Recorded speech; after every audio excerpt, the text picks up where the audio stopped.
Hi అందరు బాగున్నారా? నేను మీ శ్రీహరికి ఛానల్ స్వాగతం. మీ అందరికీ నమస్కారం. అయితే పూజలు చేయొచ్చు, పూజ పుష్టి ఎలా అయినా మొదలెట్టచ్చు, చక్కగా చేసుకోవచ్చు.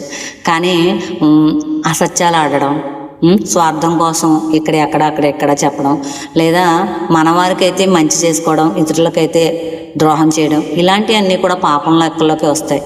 ఇప్పుడు అర్హత ఉన్న వాళ్ళకి అందవలసింది అందకుండా చేస్తే ఏమవుతుంది అన్నది మనం చక్కగా శుక్రాచార్యులను చూసి నేర్చుకోవచ్చు.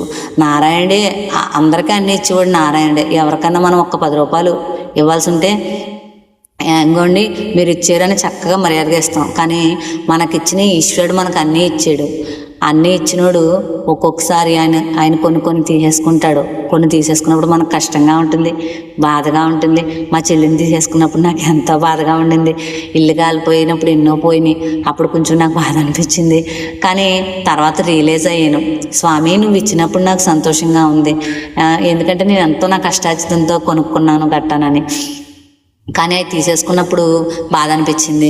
అందరూ అలా ఇలా రకరకాలుగా మాట్లాడుతున్నారు. కానీ నేను రియలైజ్ అయ్యాను, స్వామి నువ్వు ఇచ్చినప్పుడు నాకు ఎంతో ఆనందమైంది.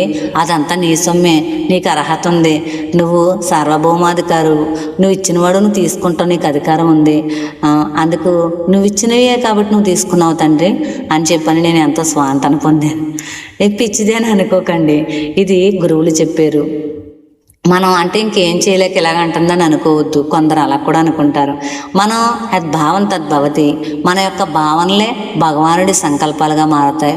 ఈశ్వరుడు ఎప్పుడు కూడా మనతోనే ఉంటాడు. ఈశ్వరుడు మనల్ని రక్షిస్తూ ఉంటాడు, మనం పర్యవేక్షిస్తూ ఉంటాడు, మనం చూస్తూ ఉంటాడు, మనల్ని అబ్జర్వ్ చేస్తూ ఉంటాడు. ఆయన భలే నడుస్తున్నారు వీళ్ళు, చక్కగాను నేను అనుకున్న దానికన్నా ఎక్కువ చేస్తున్నారు అని అనుకుంటాడు ఆయన. మనం పూజ కాదు, ఎవరన్నా వృద్ధులున్నా, గర్భిణీ స్త్రీలున్నా, ఎవరికైనా సరే గుడికి వెళ్ళినప్పుడు కూడా మనం వాళ్ళ కోసం సాక్రిఫైస్ చేయడం ఈశ్వరుడు ఎంతో సంతోషిస్తాడు. అలాగే మీరు ఒక్కరోజైనా చేశారా? ఆ రోజు మహాశివరాత్రి. ఇది సత్యం శ్రీహరి ఛానల్. బాయ్.